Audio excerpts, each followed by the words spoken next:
बच्चों, हम पढ़ रहे हैं कृषि विज्ञान कक्षा 6 अभ्यास कार्य पुस्तिका की इकाई नंबर 11 जिसका नाम है प्राकृतिक आपदाएं। चलिए शुरू करेंगे। प्रश्न 1 है, निम्नलिखित प्रश्नों में सही विकल्प पर सही का चिन्ह लगाइए। तो यहाँ बच्चों क पार्ट में हम देख रहे हैं 4 ऑप्शंस हैं। इन चारों में से जो सही कथन है हमें उस पर सही का निशान लगाना है। तो इनमें से अ है, देखिए, लू पूर्व दिशा से चलने वाली हवा है, ये गलत है। ब, लू पूर्व दिशा से चलने वाली गर्म हवा है, ये भी गलत है। लू गर्मी में पश्चिम से चलने वाली गर्म हवा है, ये बिल्कुल सही है। और द है, लू सर्दी के मौसम में पश्चिम से चलने वाली गर्म हवा है, ये भी गलत है। तो इन चारों में से एक सही है, बाकी गलत है, और जो सही है उस पर हमें सही का चिन्ह लगाना है। ख में जो सही है वो है बर्फ का आयतन जल से अधिक होता है। ग में जो सही है वो है कुछ उपाय करके फसलों को पाला से बचाया जा सकता है। घ है ओला से फसलों को सामान्यतः बचाया नहीं जा सकता। प्रश्न नंबर 2 है, निम्नलिखित में से कौन सा विकल्प गलत है। अब इसमें हमें विपरीत करना है, जो गलत है उसे हमें बताना है। क में देखते हैं गलत कौन सा है, पहले सही पढ़ लेंगे। अ है, लू से पौधों एवं पेड़ों की पत्तियां सूख जाती हैं, ये सही है। ब, लू अप्रैल मई जून में चलती हैं, ये भी सही है। स, 3 से 7 दिनों के अंतराल पर सिंचाई से लू के दुष्प्रभावों को दूर करने में सुरक्षा मिलती है, ये भी सही है। और लास्ट में है द, लू गर्मी में पश्चिम से चलने वाली ठंडी हवा है, ये गलत है। तो इनमें बच्चों जो गलत है उसको हमें यहाँ छांटना है और यहाँ सही का चिन्ह दिखाना है। आगे चलेंगे नेक्स्ट पेज पर। फिर है ख। ख में अ है, जो सही है वो है पाला से बचने हेतु खेत की सिंचाई करना चाहिए, सही। ब, पाला अवरोधी जातियों की बुवाई करके फसलों को बचाया जा सकता है, सही। स, पलवार के प्रयोग से पाले की क्षति को कम किया जा सकता है, सही। द, धान तथा गन्ने में पाले का प्रकोप बहुत होता है, ये गलत है। ग में अ है, पाला पड़ने की संभावना होने पर खेत में सिंचाई करनी चाहिए, सही है। ब, पुआल तथा घास द्वारा पौधे को पाले से बचाया जा सकता है, सही है ये। स, पाला अवरोधी जातियों की बुवाई करने से फसलों को बचाया जा सकता है, सही है। द, सूखा रोधी फसलें पाला में उपयुक्त होती हैं, ये गलत है। तो हमें इसमें जो गलत है उसी को ही छांटना है और टिक लगाना है। प्रश्न 3 देखेंगे, रिक्त स्थानों की पूर्ति कीजिए। क, प्रतिकूल परिस्थितियां जिनमें फसलों जीव जंतुओं का जीवन अस्त व्यस्त हो जाता है डैश कहलाती हैं। क्या कहलाती हैं बच्चों? प्राकृतिक आपदाएं।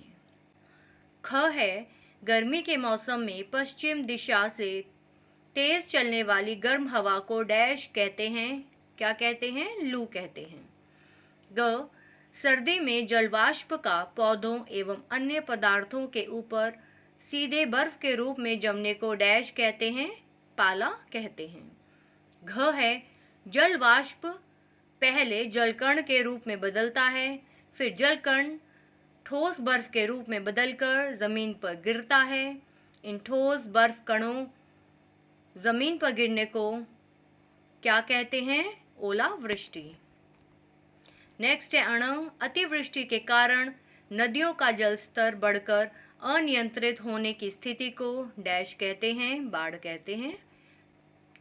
फिर च है, अनावृष्टि, वर्षा की अनिश्चितता एवं असमान वितरण डैश का प्रमुख कारण है, सूखा। फिर छ है, ठंड के कारण जलवाष्प का जल की बूंदों में बदलकर तथा वातावरण के धूल एवं धुएं के साथ मिलकर धरातल के ऊपर धुंध के रूप में छा जाने को डैश कहते हैं। क्या कहते हैं बच्चों? कोहरा कहते हैं। फिर प्रश्न नंबर 4 है, दिए गए कथनों में सही कथन पर सही तथा गलत कथन पर गलत का चिन्ह लगाइए। अब जो सही है उसके आगे सही बताना है, जो गलत है उसके आगे गलत का चिन्ह हमें लगाना है। क है, बाढ़ तथा सूखा प्राकृतिक आपदा है, सही है। ख, लू सामान्यतः अक्टूबर या नवंबर में चलती है, गलत है। ग, ओलों से फसलों को बचाने का सामान्यतः कोई उपाय नहीं है, सही है। घ, पलवार के प्रयोग से पाले से होने वाली हानि से पौधों को बचाया जा सकता है, सही है। फिर प्रश्न नंबर 5 है, निम्नलिखित में जो बेमेल हो उसे छांट कर लिखिए। क है बाढ़, सूखा, सुनामी, टिड्डी का प्रकोप। इन चारों में से जो हमें अलग दिखाई दे रहा है वो है सुनामी। ख है चूहा, टिड्डी, जंगली सुअर, नीलगाय, सुनामी। इनमें से अलग है सुनामी। ग, पाला, कोहरा, ओला, भूकंप। भूकंप जो है वो बेमेल है।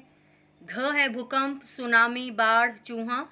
चूहा बेमेल है। प्रश्न 6 पर आएंगे। निम्नलिखित प्रश्नों के उत्तर एक शब्द में दीजिए। 1 वर्ड आंसर है ये। क है समुद्र में भूकंप आने से जब समुद्री पानी लहरों के रूप में जमीन पर तबाही मचा देता है तो इसे कौन सी प्राकृतिक आपदा कहते हैं? सुनामी। ख, अनावृष्टि, वर्षा की अनिश्चितता एवं असमानता से उत्पन्न होने वाली स्थिति को क्या कहते हैं? सूखा। ग है कौन सी फसल पाला एवं कोहरा दोनों से प्रभावित होती है? अरहर। घ, बर्फ के छोटे छोटे टुकड़ों का आसमान से गिरने की घटना को क्या कहते हैं? ओलावृष्टि। आगे चलेंगे प्रश्न नंबर 7 पर। स्तंभ क को स्तंभ ख से सुमेलित कीजिए। हमें मैच करना है, मिलान करना है इस प्रश्न में। स्तंभ क में है लू और स्तंभ ख से हमें मिलान किया है इसका पश्चिम से गर्मी में चलने वाली गर्म हवा। ख, ओलावृष्टि, बर्फ के छोटे छोटे टुकड़ों का आसमान से गिरना। ग, आपदा, प्रतिकूल परिस्थिति जिससे फसल व जनजीवन अस्त व्यस्त हो जाए। घ, पाले से प्रभावित फसल, आलू। प्रश्न 8 पर आएंगे। निम्नलिखित प्रश्नों का उत्तर दीजिए। क, सर्दी का मौसम है, आसमान साफ है, रात का तापमान कम है और हवा शांत है। भूमि के निकट का तापमान 0 हो गया है। जल वाष्प जल में बदलकर पौधों एवं अन्य पदार्थों के ऊपर गिरकर बर्फ के रूप में बदल गई। बर्फ की इस परत को आप क्या नाम देंगे? इसे हम देंगे नाम पाला। ख है जनवरी के महीने में आप सुबह 6 बजे के समय आप घर से बाहर सड़क से कहीं दूर जा रहे हैं। आप देखते हैं कि धरातल के ऊपर धुंध छाई हुई है और रास्ते देखने में परेशानी हो रही है। इस धुंध को आप क्या नाम देंगे? यह होता है कोहरा। आगे चलेंगे नेक्स्ट पेज पर। प्रश्न नंबर 9 है, निम्न वर्ग में प्राकृतिक आपदाओं के नाम पूरा कीजिए तथा वर्ग में भरे गए आपदाओं की सूची बनाइए। तो सबसे पहले हमें इस वर्ग में जो प्राकृतिक आपदा के नाम लिखे हैं उन्हें हमें पूरा करना है। पूरा करने के बाद हमें नीचे लिखना है। तो सबसे पहले हम इस वर्ग की तरफ चलेंगे। सबसे पहले है सूखा, हमने फिल किया। फिर ओला हो जाएगा, यहाँ पाला, बाढ़, सुनामी और कोहरा। अब इस वर्ग पहेली में जो ये प्राकृतिक आपदा के नाम हैं इन्हें हमें नीचे सूचीबद्ध करना है। तो नंबर 1 पर है सूखा, फिर नंबर 2 पर ओला, नंबर 3 पाला, नंबर 4 बाढ़, नंबर 5 सुनामी, नंबर 6 कोहरा। इस तरीके से हमने इसको सूचीबद्ध करना है। प्रश्न नंबर 10 है, निम्नलिखित में अंतर स्पष्ट कीजिए। लू एवं सूखा।